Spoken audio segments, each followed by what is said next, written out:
بسم اللہ الرحمن الرحیم۔ معزز ناظرین، السلام علیکم ورحمۃ اللہ وبرکاتہ۔ پروگرام ایڈیٹر کے ساتھ اسماء عبدال حاضر ہے۔ آج میرے ساتھ اسٹوڈیو میں موجود ہیں محترمہ سمیرہ مدثر صاحبہ اور محترمہ نور الصبا صاحبہ۔ السلام علیکم۔ وعلیکم السلام ورحمۃ اللہ۔ ناظرین، اسلام جو کہ ایک عالمگیر مذہب ہے، اس کی آفاقیت ہم سے وسعت حوصلہ اور روشن نظری کی توقع رکھتا ہے، لیکن اگر آج ہم اپنے ارد گرد دیکھیں تو ہم دیکھتے ہیں کہ افراد بہت ہی جلد کسی کے بارے میں غلط رائے قائم کر کے اس کو سزا سنانے کھڑے ہو جاتے ہیں۔ اسی کے سلسلے میں ہم آج کے پروگرام میں جائزہ لیں گے کہ اسلام کی کسی کو غلط رائے قائم کر کے سزا دینے کے بارے میں کیا تعلیم ہے، ہمارے پاس کیا اختیار ہے کہ ہم کسی کے بارے میں کوئی بھی فیصلہ سنا دیں، اس کو سزا سنا دیں۔ اسی لیے سمیرہ صاحبہ، میں آپ سے پوچھنا چاہوں گی کہ کسی فرد کے مذہب یا عقائد کی وجہ سے ایک غلط رائے قائم کر کے اس کو سزا دینے کے بارے میں اللہ تعالیٰ نے کیا فرمایا ہے؟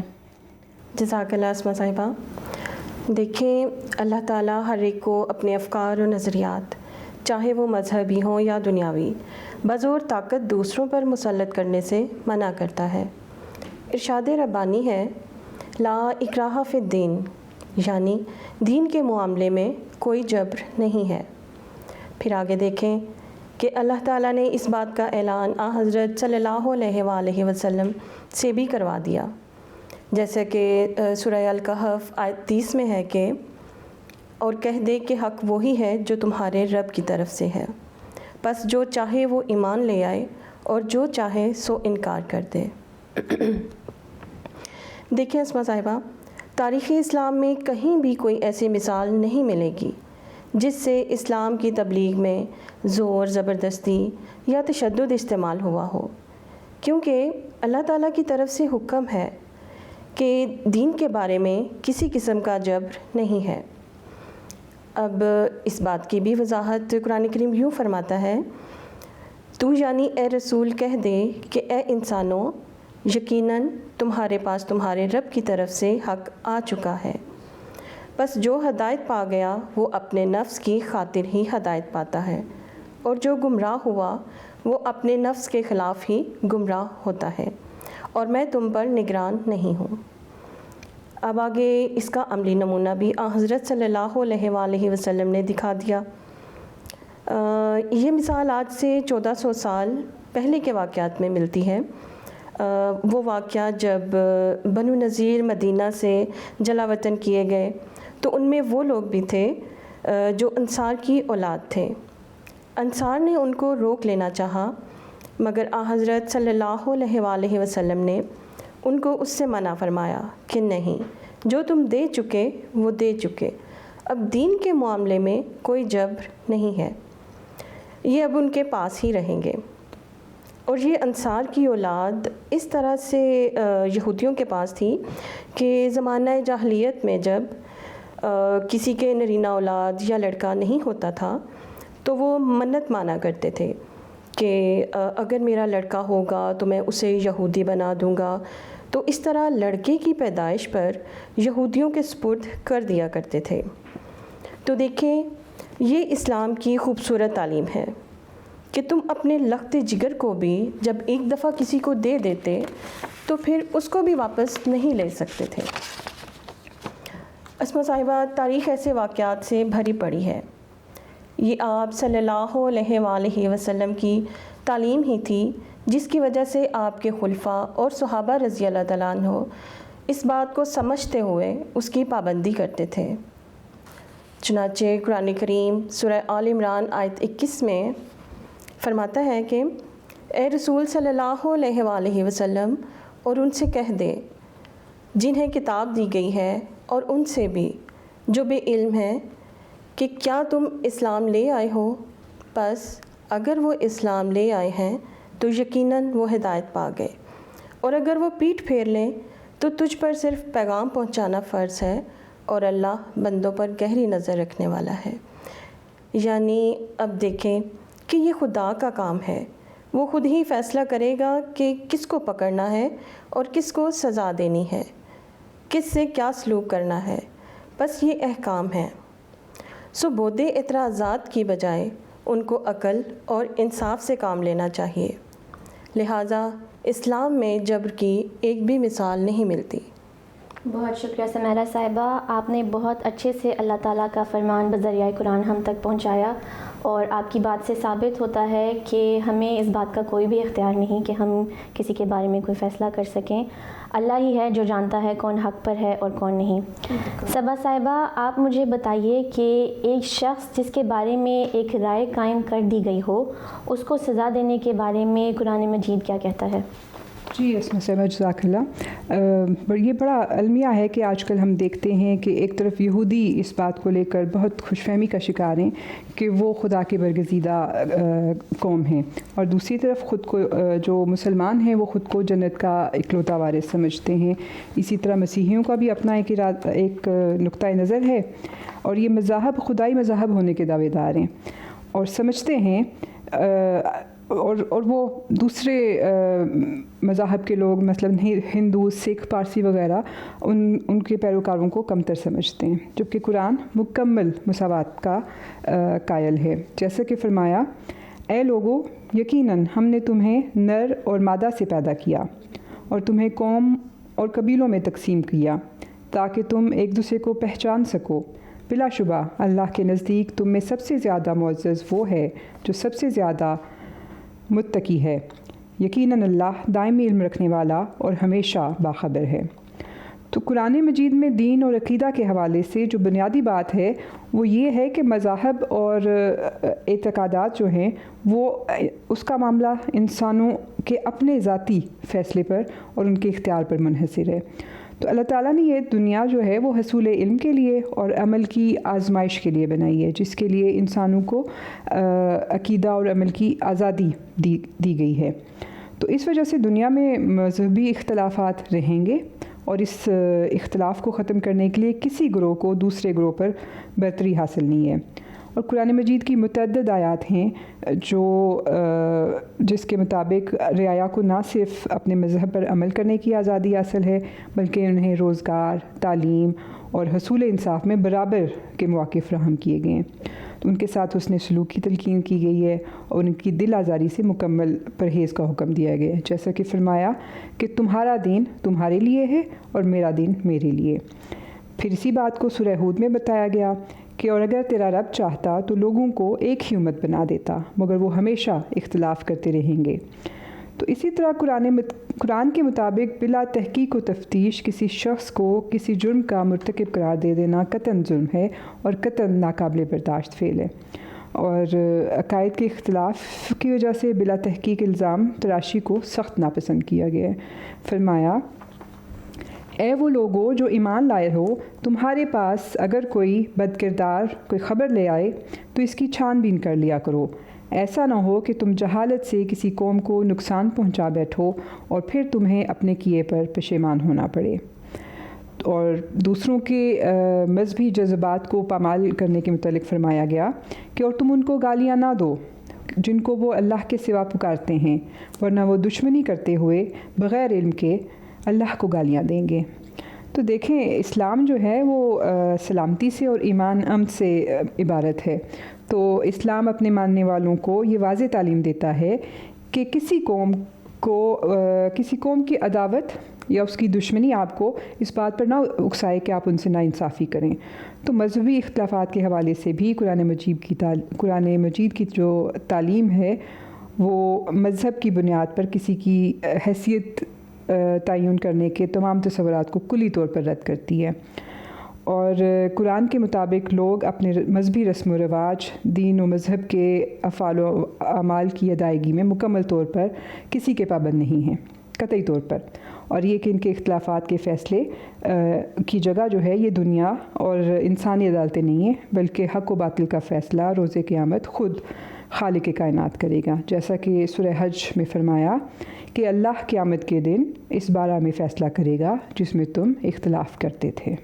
بہت شکریہ صبا صاحبہ، آپ کے جواب سے یہ اندازہ قائم کرنے میں مدد ملتی ہے کہ کوئی بھی شخص اس کے عقیدے کی وجہ سے قابل سزا نہیں ہے۔ جزاک اللہ۔ سمیرہ صاحبہ، آپ مجھے بتائیے کہ ایک مسلمان کی کیا تعریف ہے؟ جی دیکھیں، یوں تو خدا تعالیٰ کے فضل سے دنیا کے 52 سے زائد اسلامی ممالک میں اکثریت میں بسنے والے مسلمان ہی ہیں اور حضرت صلی اللہ علیہ وآلہ وسلم کے عاشق کہلاتے ہیں اور آپ پر اپنی جانیں تک فدا کرنے کے لیے تیار ہو جاتے ہیں، لیکن افسوس کہ آج تک مسلمان کی تعریف پر متفق نہیں ہو سکے۔ حضرت خاتم الانبیاء محمد مصطفیٰ صلی اللہ علیہ وآلہ وسلم نے ایک مسلمان کی تعریف اپنی زبان مبارک سے جو ارشاد فرمائی وہ اسلامی مملکت کے لیے ایک شاندار حیثیت رکھتی ہے۔ روایت میں آتا ہے کہ ایک دفعہ مدینہ منورہ میں حضرت صلی اللہ علیہ وآلہ وسلم نے مسلمانوں کی فہرست تیار کرنے کے ارشاد فرمایا اور یہ ہدایت فرمائی کہ لوگوں میں سے جو شخص اپنی زبان سے اسلام کا اقرار کرتا ہے اس کا نام میرے لیے تیار ہونے والی فہرست میں لکھ لو۔ آگے ایک حدیث نبوی میں آتا ہے کہ حضرت جبرائیل علیہ السلام آدمی کے بھیس میں حضرت صلی اللہ علیہ وآلہ وسلم کی خدمت میں آئے اور حضور سے پوچھا کہ اے محمد صلی اللہ علیہ وآلہ وسلم مجھے اسلام کے بارے میں بتائیں۔ حضور نے فرمایا کہ اسلام یہ ہے کہ تو گواہی دے کہ اللہ کے سوا کوئی معبود نہیں اور محمد صلی اللہ علیہ وآلہ وسلم اس کے رسول ہیں، نیز یہ کہ تم نماز قائم کرو اور زکوٰۃ ادا کرو اور رمضان کے روزے رکھو اور اگر راستہ کی توفیق ہو تو بیت اللہ کا حج کرو۔ اس شخص نے کہا کہ حضور نے بجا فرمایا۔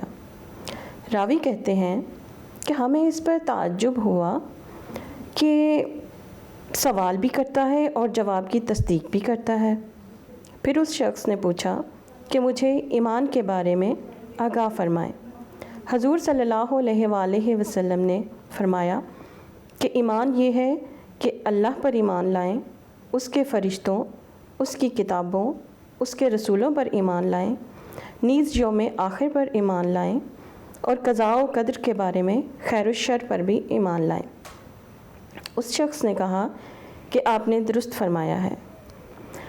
اب دیکھیں کہ ہمارے مقدس آقا حضرت محمد مصطفیٰ صلی اللہ علیہ وآلہ وسلم کا یہ ہم پر احسان عظیم ہے کہ اس تعریف کے ذریعے حضور صلی اللہ علیہ وآلہ وسلم نے جامع اور معنی الفاظ میں عالم اسلام کے اتحاد کی بین الاقوامی بنیاد رکھ دی ہے اور ہر مسلمان حکومت کا فرض ہے کہ اس بنیاد کو اپنے آئین میں نہایت واضح حیثیت سے تسلیم کرے، ورنہ امت مسلمہ کا شیرازہ بکھرا رہے گا اور فتنوں کا دروازہ کبھی بند نہیں ہو سکے گا۔ بہت شکریہ سمیرہ صاحبہ، آپ کے جواب سے ایک مسلمان کی تعریف بہت اچھے سے واضح ہو گئی ہے۔ ہر وہ شخص جو خود کو مسلمان کہتا ہے وہ مسلمان ہے۔ بالکل۔ پروگرام کو آگے بڑھاتے ہیں۔ صبا صاحبہ، میں آپ سے پوچھنا چاہوں گی کہ آج کل کے زمانے کے نام نہاد علماء جو رائے قائم کر کے کسی کو بھی سزا سنا دیتے ہیں، وہ حضرت مسیح موعود علیہ السلام پر کیا الزام لگاتے ہیں؟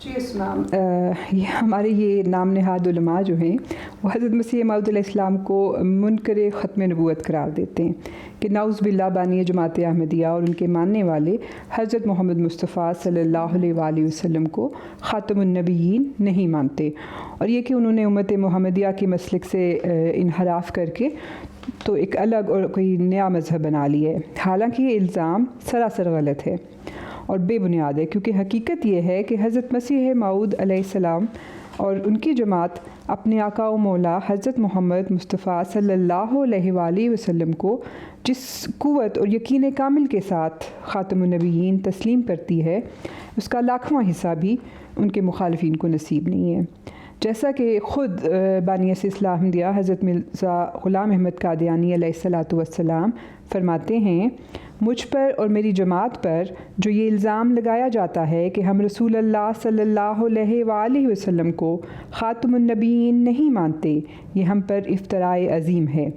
ہم جس قوت، یقین، معرفت اور بصیرت سے حضرت صلی اللہ علیہ وآلہ وسلم کو خاتم الانبیاء یقین کرتے ہیں، اس کا لاکھواں حصہ بھی دوسرے لوگ نہیں مانتے، اور ان کا ایسا ظرف بھی نہیں ہے۔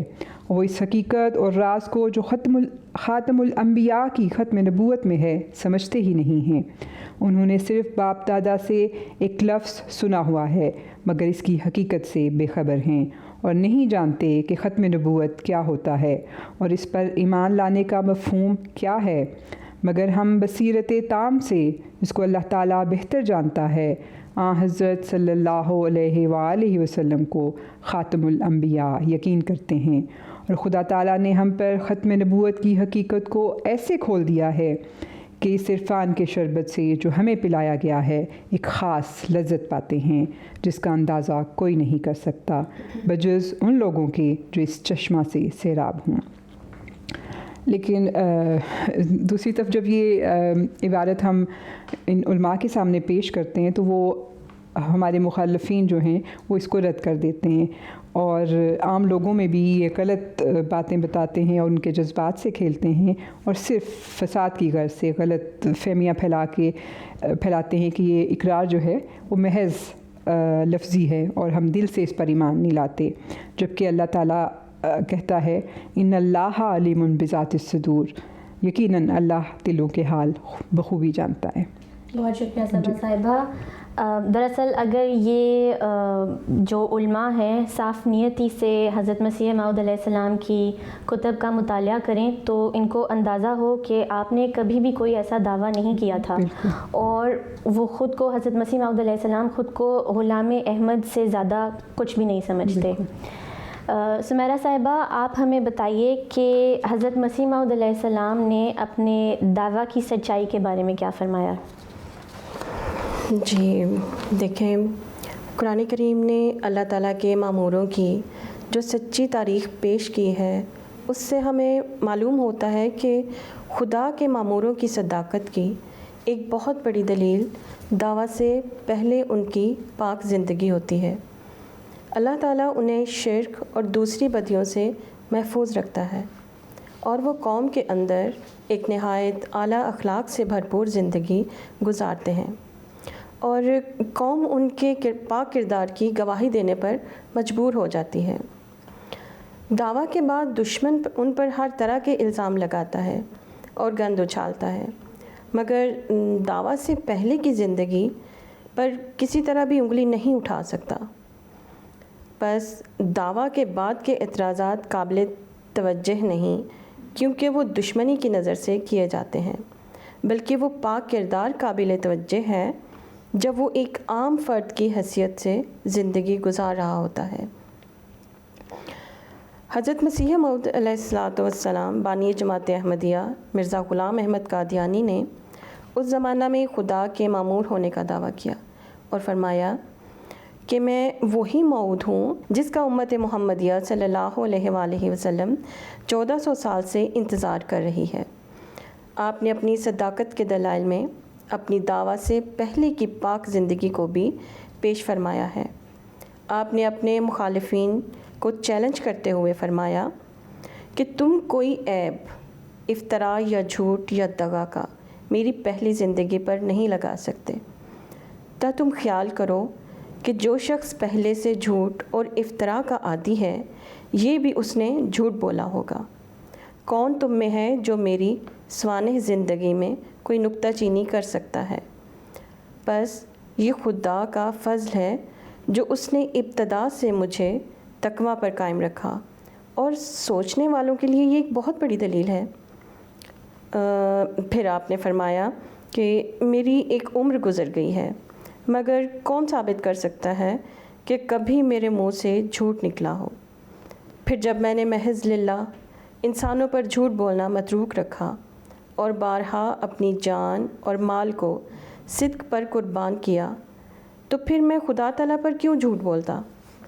اب دیکھیں اسما صاحبہ اور نور الصبا صاحبہ، آپ دونوں بھی میری اس بات پر اتفاق کریں گی کہ اس چیلنج پر 100 سال سے زیادہ عرصہ گزر گیا ہے، مگر کسی کو اس کا جواب دینے کی ہمت نہیں ہوئی۔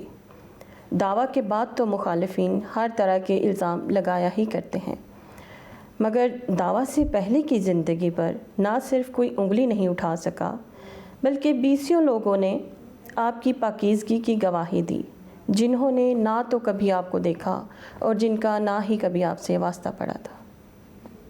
جزاک اللہ سمیرہ صاحبہ۔ صبا صاحبہ، آپ ہمیں بتائیے کہ غلط رائے اور غلط فیصلہ اور اس کے نتیجے میں سزا دینے کے بارے میں رسول اللہ صلی اللہ علیہ وآلہ وسلم نے کیا فرمایا؟